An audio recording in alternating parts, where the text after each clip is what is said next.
Titulares. Niegan recurso de apelación al hijo de la vicepresidenta Verónica Abad. Desarticulan campamento que era utilizado como campo de entrenamiento para sicarios en Guayaquil. Sospechoso de matar a su novia, el martillador, fue extraditado desde Perú. Media tonelada de sustancias ilícitas fue decomisada por la Armada del Ecuador en Esmeraldas. Sujeto fue baleado en Manta mientras se encontraba al interior de una camioneta.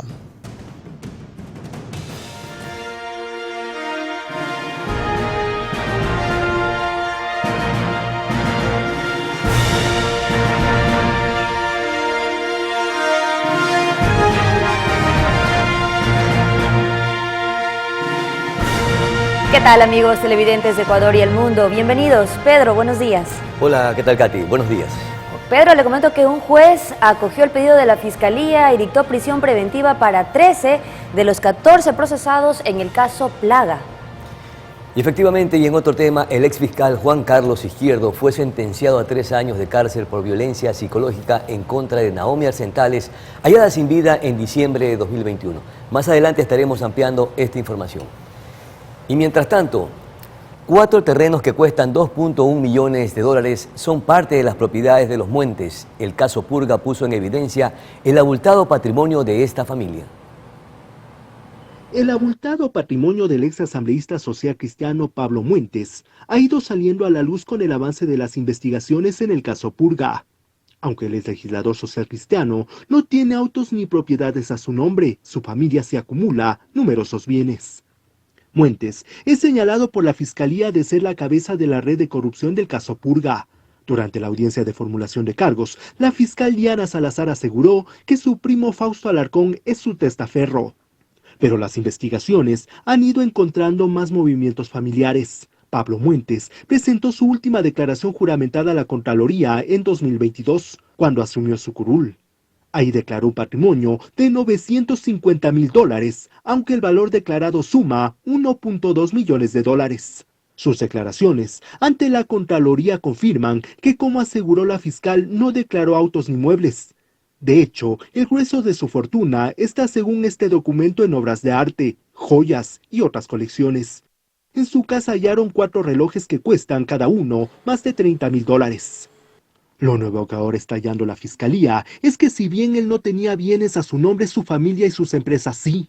En medio de las pericias en el caso Purga están varios terrenos en Durán, en el que se señala al político social cristiano por presunto tráfico de tierras. Pero aún hay más. La Superintendencia de Compañías alertó sobre un fideicomiso creado hace poco por las empresas de los hijos de la pareja con un patrimonio de 2.14 millones de dólares. La alerta fue remitida a la Fiscalía y consta ahora en el expediente del caso Purga. Los fideicomisos están compuestos por al menos 4 terrenos de centenares de hectáreas. Sin embargo, esos no serían los únicos de los Muentes en Durán, por lo que las investigaciones continúan. En Quito, Juan Correa Rodríguez, Noticias Oromar. Y el hijo de la segunda mandataria, Verónica Abad, seguirá en prisión. Así lo resolvió la tarde de ayer el Tribunal de Apelaciones de la Corte Provincial de Justicia de Pichincha. La decisión señala que existe riesgo de fuga del procesado por presunto delito de tráfico de influencias, por lo que no cabe el cambio de medida cautelar. De esta manera, Barreiro Abad permanecerá recluido en la cárcel La Roca, en Guayaquil.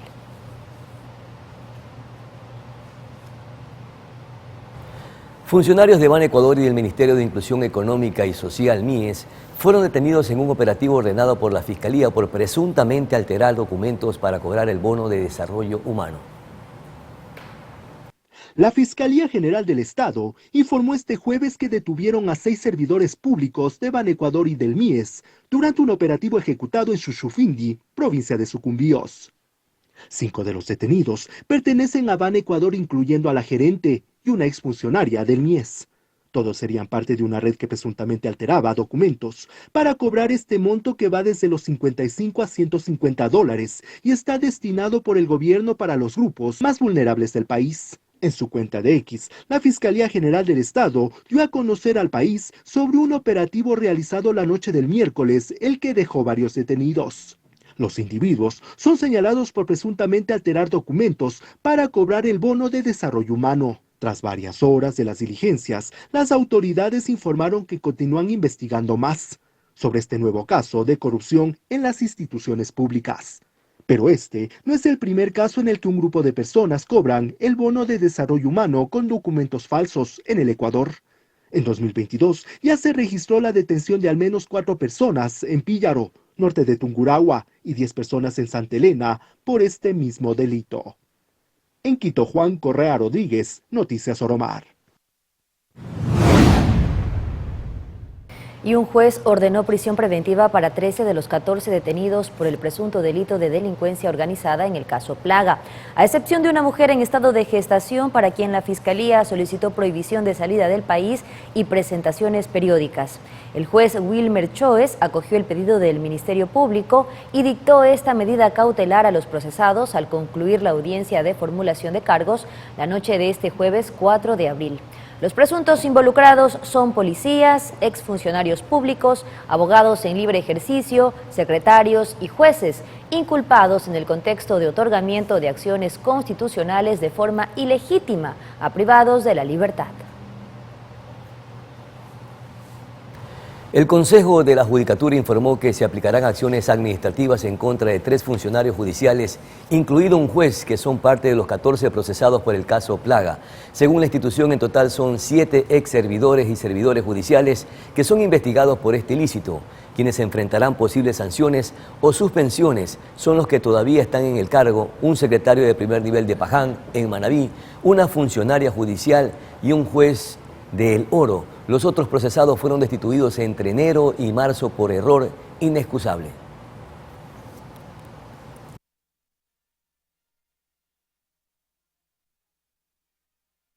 Ahora les contamos que por cambio de defensa técnica del proceso no se reinstaló la audiencia preparatoria de juicio contra el ex juez de Yaguachi, John Rodríguez, investigado por la Fiscalía por el delito de prevaricato al restituir los derechos políticos del ex vicepresidente Jorge Glass, quien perdió la potestad al tener sentencias por corrupción.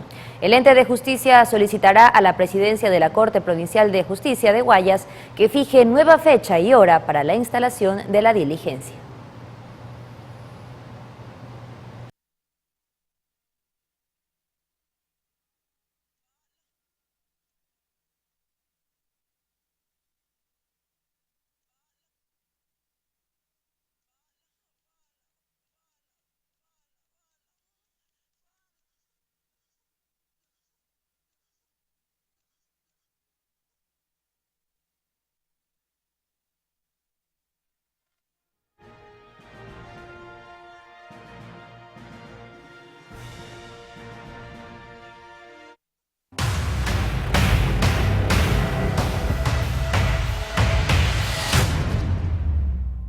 La Asamblea Nacional desvinculó al funcionario Carlos Daniel Granja por incumplimiento de funciones y realizar actividades personales dentro del horario laboral.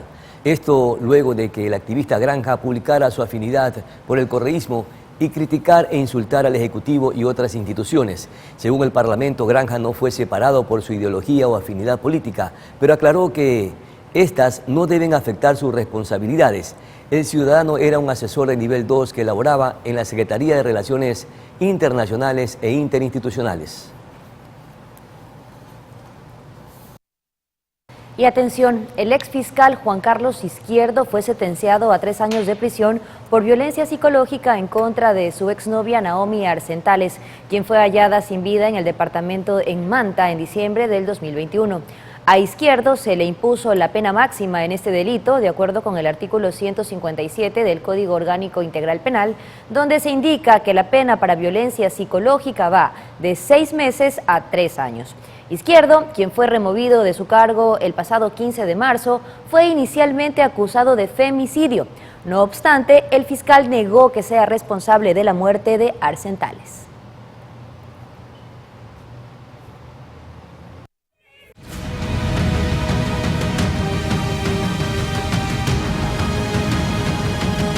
Y la Fuerza Investigativa contra la Extorsión, FICE, ejecutó una operación simultánea en varias provincias. Conozcamos cuáles fueron los resultados. Contrarrestar los delitos de extorsión en diferentes ciudades del país es lo que persigue la FICE. Así es como 600 policías de los ejes investigativo, preventivo y de inteligencia ejecutaron acciones para detenciones con boletas a quienes eran requeridos por la justicia, aprehensiones en flagrancia, así como el decomiso de armas y demás indicios. Se realizaron varios allanamientos y se logró la aprehensión de 2 personas en delito flagrante, una de ellas a través de una denuncia de extorsión al 1-800 delito, y se logró también la detención de 4 personas, de las cuales 2 tenían boletas de detención por el presunto delito de extorsión. Lo más relevante fue la captura de 3 sospechosos: Luis Antonio R., alias El Mexicano, Fernando Javier, alias Fercho, y Manuel Alberto, alias Palermo, en las ciudades de Playas, Daule y Machala, respectivamente. Estamos haciendo un trabajo interinstitucional liderado por el Gobierno Nacional, y en el caso de la Policía Nacional, con el direccionamiento técnico jurídico de la Fiscalía, se realizó en legal y debida forma, mediante actuaciones fiscales urgentes, estos allanamientos, donde también se encontraron dispositivos electrónicos, teléfonos celulares, un teléfono satelital, motocicletas reportadas como robadas, las cuales fueron recuperadas, entre otros indicios asociativos. De enero a marzo del 2024 se han cumplido con 121 operativos contra secuestro y extorsión. 63 personas han sido liberadas del infierno del cautiverio y 343 antisociales han sido detenidos por este delito. A los operadores de justicia habría que preguntar cuántos de ellos han llegado a ser procesados y cuántos han recuperado su libertad. Cristian Arias, Noticias Oromar. Y la policía del distrito Nueva Prosperina desarrolló un mega operativo que permitió la captura de 3 sospechosos y varias armas. Un terreno utilizado como campo de entrenamiento para sicarios fue desarticulado.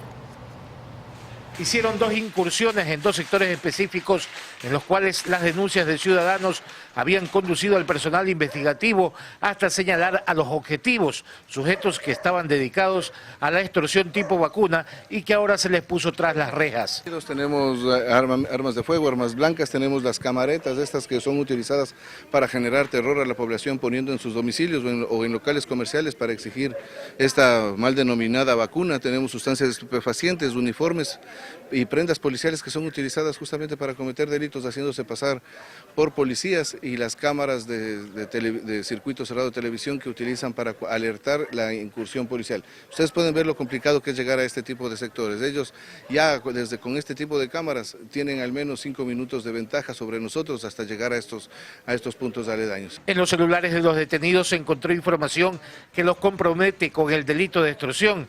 Tenían instaladas cámaras de videovigilancia para anticiparse a la llegada de la policía y escapar siempre, pero esta vez se les durmió el diablo y el coronel Santamaría con su personal llegó cuando aún dormían para darle los buenos días e invitarlos a la cárcel. Estamos sobre el territorio de los tiguerones, que tienen ahorita un conflicto entre ellos por el poder justamente de este sector. ¿Y por qué es tan estratégico este sector?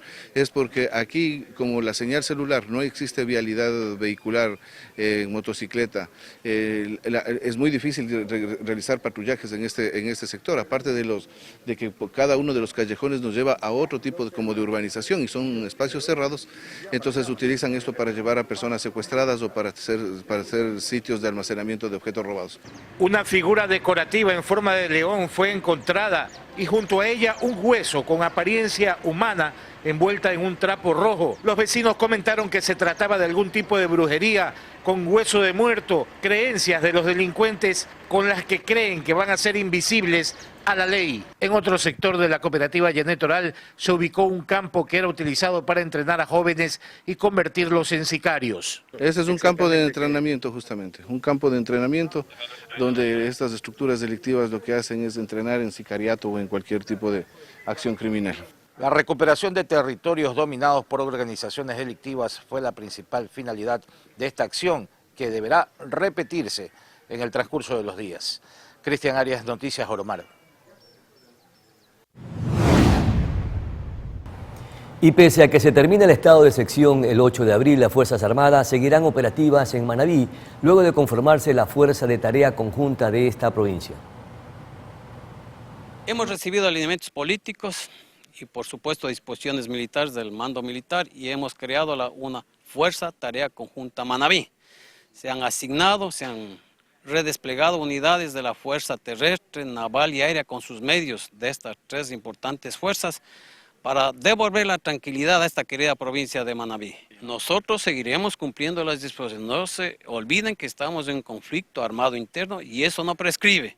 La invitación para que los delincuentes depongan las armas. Como siempre, las Fuerzas Armadas y la Policía iremos localizándolos, neutralizándolos, entregándolos a la justicia y a los delincuentes que pretenden cometer actos delictivos que se cuiden. Las Fuerzas Armadas estamos atrás de ellos para entregarles a la justicia. Y si Dios lo permite, y lamentaremos tomar las decisiones, eliminarlo.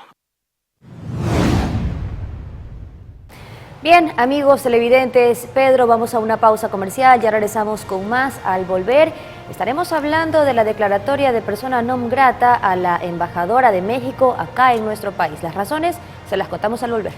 Perfecto, también nos acompañará el doctor Jorge Acosta. Él fue presidente del Tribunal Supremo Electoral en aquel entonces, hoy CNE, precisamente sobre la consulta popular y algunos aspectos relacionados a este tema que es de suma importancia para los ecuatorianos. Ya regresamos.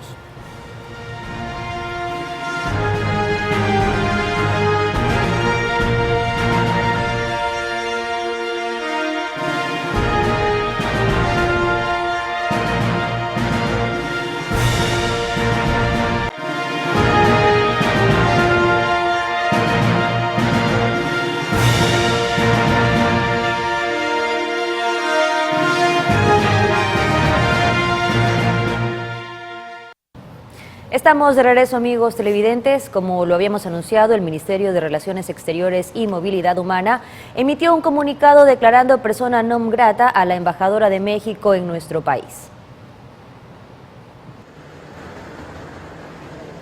Ecuador declaró persona non grata a la embajadora de México, Raquel Cerúrez Meque. La medida se produce en respuesta a las declaraciones que hizo el presidente mexicano Andrés Manuel López Obrador sobre las más recientes elecciones en Ecuador, en las que resultó elegido el mandatario Daniel Noboa. El gobierno ecuatoriano consideró muy desafortunados los comentarios de López Obrador y pidió a la embajadora abandonar el país, pero señaló que esto no significa la ruptura de las relaciones diplomáticas.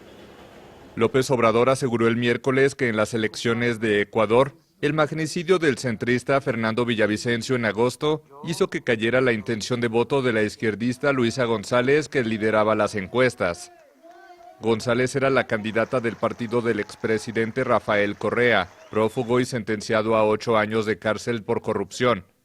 El popular exmandatario había sido duramente criticado por Villavicencio. El presidente de México también dijo que se creó un ambiente de violencia. En los comicios resultó ganador el actual mandatario Noboa, quien ha denunciado amenazas de muerte desde su campaña y suele usar chaleco antibalas en eventos públicos. Hasta hace unos años Ecuador era considerado un oasis de paz entre los mayores productores de cocaína, Perú y Colombia. Pero la violencia de las bandas criminales ligadas a cárteles internacionales ha ido en aumento, elevando la tasa de homicidios de 6 por cada 100.000 habitantes en 2018 al récord de 43 el año pasado.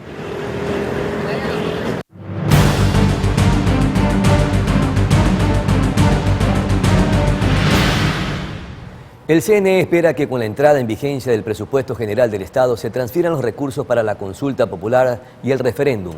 Asimismo, aclaró dudas sobre quienes pueden realizar campaña política. Porque la consulta popular saldremos victoriosos.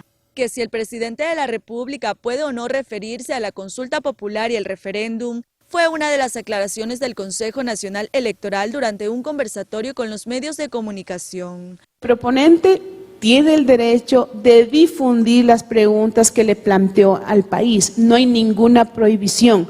He visto analistas, políticos, hablando de las ventajas o desventajas de las preguntas planteadas, lo cual eso no es campaña, eso es información a la ciudadanía. Nosotros hacemos lo mismo, difundimos las preguntas porque es nuestra responsabilidad.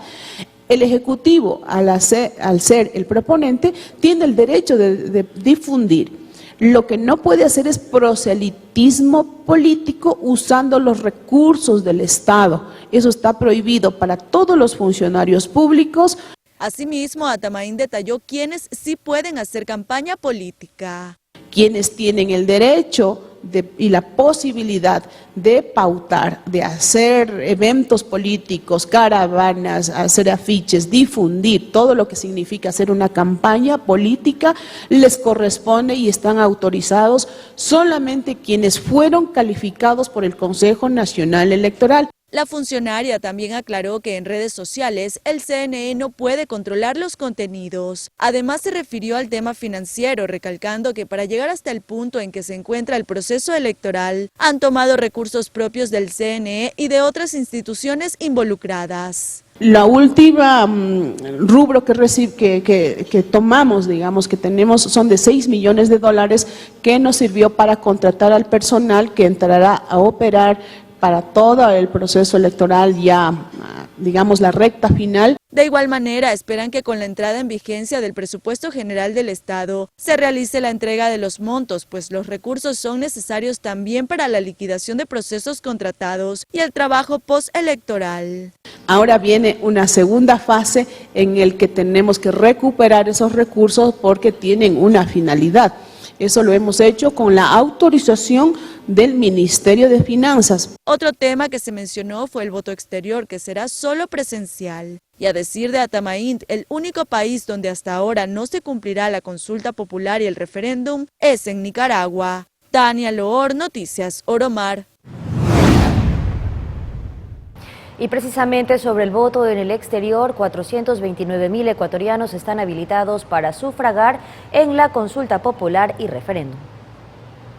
Las autoridades del Consejo Nacional Electoral han anunciado que todo está listo para que los compatriotas que residen en el exterior puedan sufragar el 21 de abril. Nicaragua, país en el que el Ecuador no tiene delegación diplomática, no podrán ejercer su derecho los ecuatorianos que residen en esa nación, tal y como fue en los comicios pasados. Tenemos 656 juntas receptoras del voto para el exterior, para 101 zonas electorales. 3.000 miembros de juntas receptoras del voto participarán en este proceso democrático. Ellos serán capacitados en las distintas oficinas consulares. 3 circunscripciones están habilitadas para que los ecuatorianos que viven en el exterior puedan sufragar. Europa, Oceanía y Asia, con 261.000 electores. Canadá y Estados Unidos, con 136.000 electores. Latinoamérica, el Caribe y África, con 30.000 electores. 610 paquetes electorales han sido despachados a 40 países donde hay presencia de ecuatorianos. En el exterior se realizará el próximo sábado 6 de abril el simulacro electoral, mientras que en nuestro país será el domingo 7.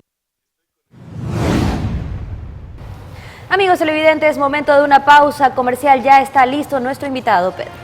En efecto, mi querida Katy y amigos televidentes, ya conversaremos con el doctor Jorge Acosta precisamente sobre la consulta popular que se viene para que los ecuatorianos podamos ejercer este derecho democrático. Ya regresamos de inmediato.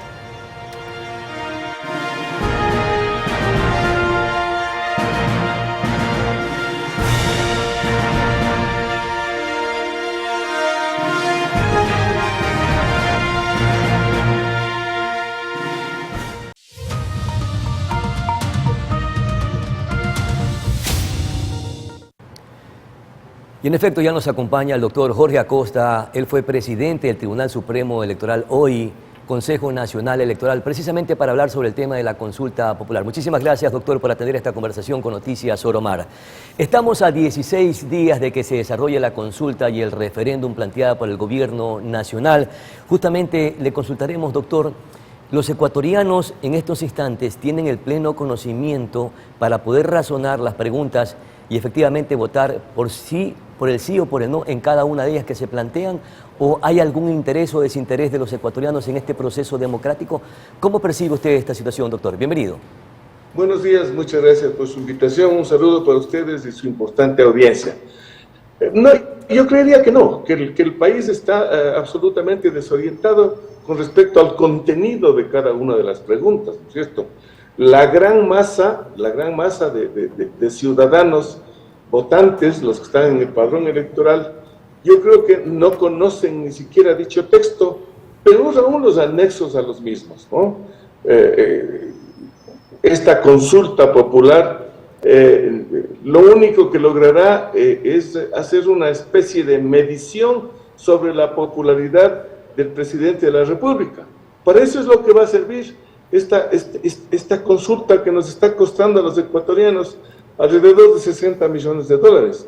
Y una consulta que aparte de eso, contiene preguntas que ya tienen respuesta en la Constitución y en la ley, como por ejemplo la intervención de la policía, que usted sabe perfectamente, de las Fuerzas Armadas, que usted sabe perfectamente que ya intervino pues en estos días anteriores y sin necesidad de reformas legales, sin necesidad de reformas constitucionales. Bueno, ahí hay un tema importante, doctor, que creería yo que con la consulta popular las Fuerzas Armadas tendrían las facultades de participar en todo momento, en todo instante, sin necesidad de que exista un estado de excepción. Entonces eso sí es como una herramienta necesaria para el combate a la delincuencia y al crimen transnacional. No. Eso es lo que sí estas gentes creen, ¿no es cierto? No se olvide que las Fuerzas Armadas tienen una misión específica, que es la de defender la integridad del territorio nacional frente a embates extraños, a embates bélicos externos, etcétera, ¿no es cierto? No es una función aquella policial. No está preparado el ejército para hacer la tarea policial. Imagínese usted el ejército ecuatoriano con armas largas enfrentando dentro de un centro comercial a unos asaltantes, a unos delincuentes. Que también tienen armas largas. Habría una matanza inmensa. No, esas armas largas a las que usted se refiere deben ser localizadas con inteligencia policial. Y es lo que carece hoy día el gobierno nacional o el Estado ecuatoriano. ¿Por dónde entran las armas? Por las fronteras. ¿Quién debe controlar las fronteras? Las Fuerzas Armadas. Los militares. Ellos deben impedir que ingrese este armamento. Igual ocurrirá en los aeropuertos. Perfecto. Mi querido doctor, nuevamente para regresar al tema del conocimiento o no de los ecuatorianos frente a la consulta popular. Usted mencionaba que este proceso o este ejercicio democrático es precisamente para medir la popularidad, la credibilidad del presidente. Pero en todo momento que se han presentado consultas populares, justamente gira alrededor de la popularidad, de la credibilidad del gobernante. Así ha sucedido en todo momento y en esta vez creería que no será la excepción. Claro, infortunadamente para eso han servido siempre las consultas populares, ¿no es cierto? Es más, algunos presidentes han perdido las consultas populares. El mismo León Febres Cordero, que tenía una muy buena aceptación, perdió una consulta popular. Entonces, hay momentos en los cuales esto se convierte en una encuesta. ¿Y qué son las encuestas? Son fotografías del momento. Son fotografías exactamente del momento. Y una encuesta que les cuesta 62 millones de dólares a los ecuatorianos, como usted mencionaba. Doctor, para perfiles de opinión que hizo un muestreo... Sí, la encuesta no le asegura un triunfo futuro electoral. ¿Cómo no? Doctor, para perfiles de opinión que hizo un muestreo en Quito y Guayaquil, el 68% de los ciudadanos de estas dos ciudades que acabo de mencionar conoce poco o nada de la consulta popular. ¿Con este desconocimiento vamos a ir a votar o dependerá mucho de la campaña que inicie este 7 de abril? Bueno, eso es lo que estamos diciendo, ¿no es cierto? Vamos a ir a las urnas con desconocimiento, vamos a ir a votar porque el presidente nos cae bien o nos cae mal. Para eso es lo que va a servir la consulta popular. No ha habido una capacitación, una forma de que el pueblo se entere, repito, del contenido de las preguntas y peor aún de los anexos. En unas preguntas que en su mayoría tienen la necesidad de que si ganan, mediante el sí, el Ejecutivo debe preparar un proyecto de ley para mandarlo al Legislativo, a fin de que se le dé un trámite común y corriente de cualquier otra ley. y luego haya también el trámite de aceptación y publicación en el registro oficial. ¿Qué es lo que bien pudo hacer el señor presidente de la República para estar evitando todo este gasto dispendioso? Claro. Hacía el proyecto y mandaba a la Asamblea Nacional, que es donde tenía y sigue teniendo mayoría. Todos los ecuatorianos sabemos eso. No hay nada oculto. Ya, otra data que es importante para el análisis, doctor. De acuerdo a la encuestadora Click Report, la campaña de la consulta popular y el referéndum arrancan con el 66% de aprobación. Este sería un buen respaldo para el gobierno para lograr los propósitos que anhelan, no sé si para el gobierno y también para los ecuatorianos. A los ecuatorianos, perdónenme la expresión, no les sirve para maldita la cosa, porque no mejora absolutamente nada. Y si hay algún movimiento con respecto a los temas legales que traerían estas preguntas, son peoras, porque en lo laboral nadie puede decir que van a haber mejoras. Simplemente va a haber un mecanismo de mayor y más ágil desvinculación de gente que ya tiene años en las empresas para contratar a otras en condiciones muy precarias. Para eso es lo que va a servir la consulta popular. No va a servir para otra cosa. Y no ha habido quien le asesore al señor presidente de la República en el sentido de que, por ejemplo, el arbitraje internacional, si es que bloqueamos lo que dice la Constitución, de que no se debe pagar a las empresas que también han sido deudoras a nuestro erario nacional, aunque sean en menores cantidades, nos va a obligar a pagar 52 mil millones de dólares. Si no sabe el presidente, si tenés un asesor que le explique. Ya, doctor, estábamos mencionando justamente que una consulta popular gira alrededor de la popularidad del mandatario. Y en ese caso vamos a iniciar esta consulta popular de acuerdo a encuestadoras con el 66% de aprobación. Sin embargo, de acuerdo a estas mismas encuestadoras, Click Report, la popularidad del presidente Daniel Noboa está en descenso.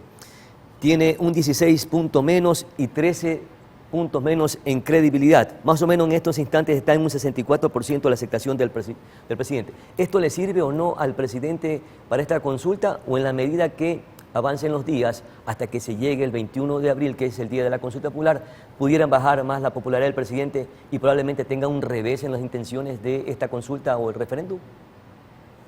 Omar Maluk dice que inclusive tiene menos aceptación, ¿cierto? Que ha caído dramáticamente. Y que pasando lo que está pasando aquí en el Ecuador, usted ve los asesinatos, pero a cada momento y a cada lugar. Yo el otro día estuve en Manta, pues hubieron problemas sangrientos que siguen ocurriendo en Guayas, en varias partes del país. Eso le va a quitar a él aceptación, le va a quitar votos. Y repito, esa baja está siendo dramática y le va a perjudicar. ¿Pero en qué medida? Porque tenemos 16 días hasta que llegue la consulta popular y tiene 64% de aceptación. ¿Cuánto descenderá en este lapso?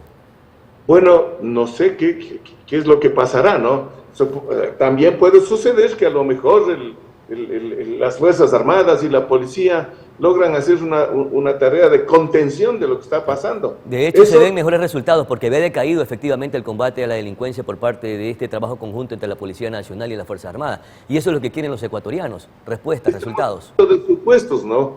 Porque usted está suponiendo, y con razón también, de que puede seguir esta situación sangrienta, esta situación que ha convertido las calles del país en ríos de sangre, y eso le va a perjudicar y va a perder la consulta.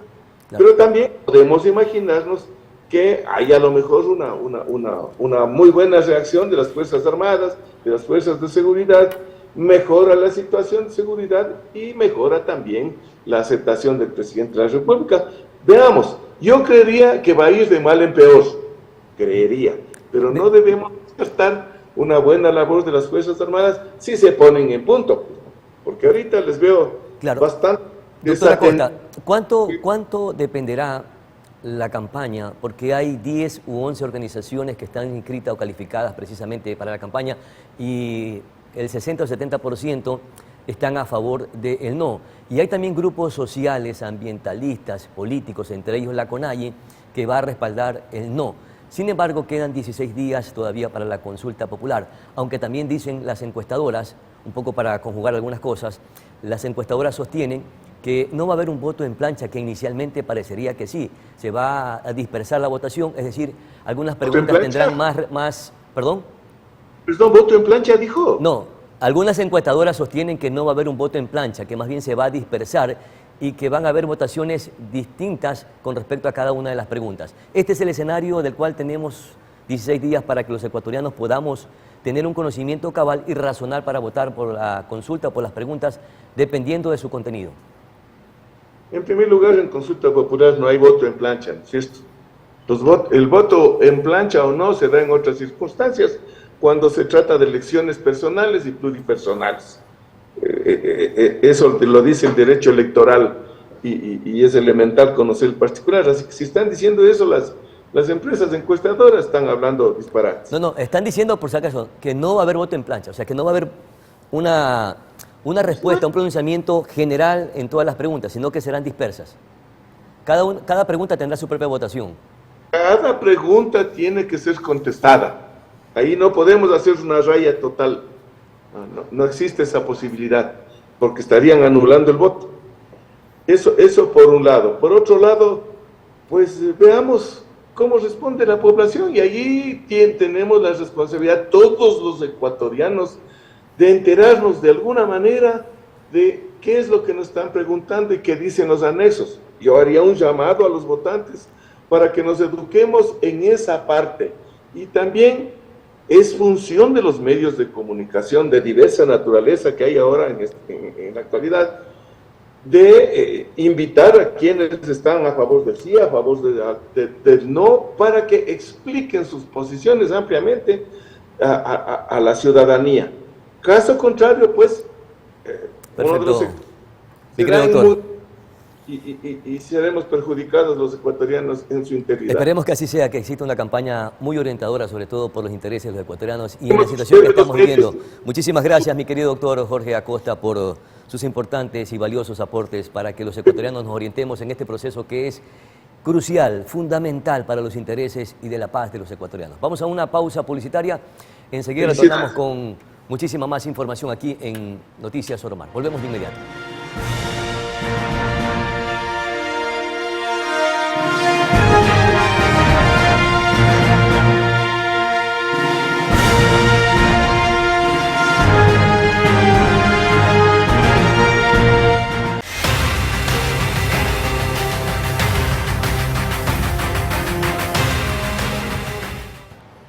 De regreso, amigos, analizamos más información. Roberto Campos Crespo, conocido como El Martillador, fue extraditado desde Perú a Ecuador este jueves 4 de abril.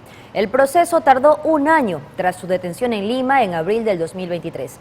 Campos es acusado de asesinar de 29 martillazos a su expareja en octubre del 2011 en un condominio de la ciudad de La Ordesa, en Guayaquil. Su captura se realizó en coordinación con las autoridades peruanas y la Interpol. El hombre llegó a Quito pasado el mediodía y fue trasladado a la cárcel del Inca. Se prevé que hoy la policía brinde más detalles del proceso de extradición.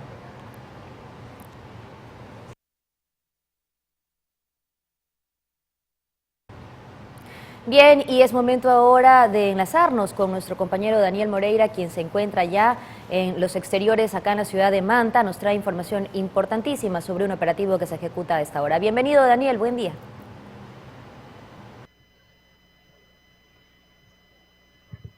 ¿Qué tal, Katy? Muy buenos días y amigos televidentes de Oromar Televisión. Nos encontramos en la ciudad de Manta, justamente en el barrio 2 de agosto de la parroquia Eloy Alfaro de esta ciudad, donde más de 1000 efectivos militares se han plantado en este lugar para hacer unos allanamientos, y para eso vamos a hablar con el general de las Fuerzas Armadas.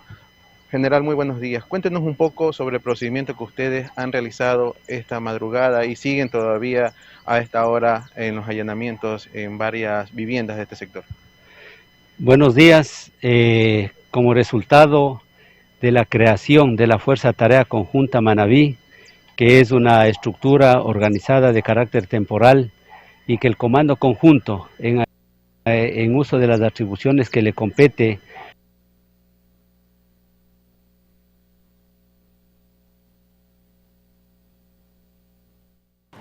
En breve estaremos retomando la conexión con nuestro compañero en Exteriores en Manta. Mientras tanto, les contamos que un hombre fue asesinado a disparos cuando se encontraba al interior de una camioneta en Manta, esto en la provincia de Manabí. Eran aproximadamente las 14:50 cuando el sonido de varios disparos alertó a los moradores del barrio Miraflores en Manta. Al interior de un vehículo quedó el cuerpo sin vida de Tyron Josué Fernández Vélez, de 21 años, luego de sufrir un ataque armado en la calle Venezuela. De lo que indican las personas que pasó un automóvil y se bajó una persona con un fusil y le disparó. Hasta el sitio llegó la Policía Nacional para recoger indicios y empezar con las investigaciones.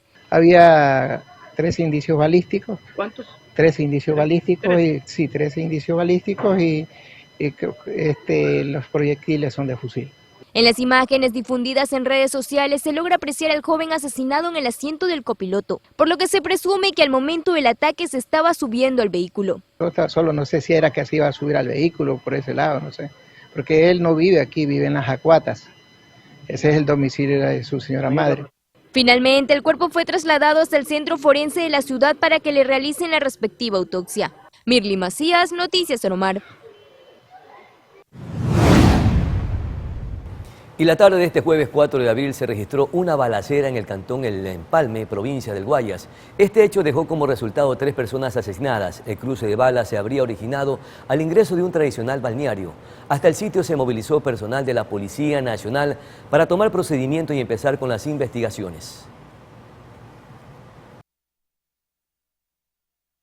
Y más información en la provincia del Guayas, porque el conductor de un bus de transporte urbano fue baleado por sujetos desconocidos que se subieron al automotor para cometer este asalto.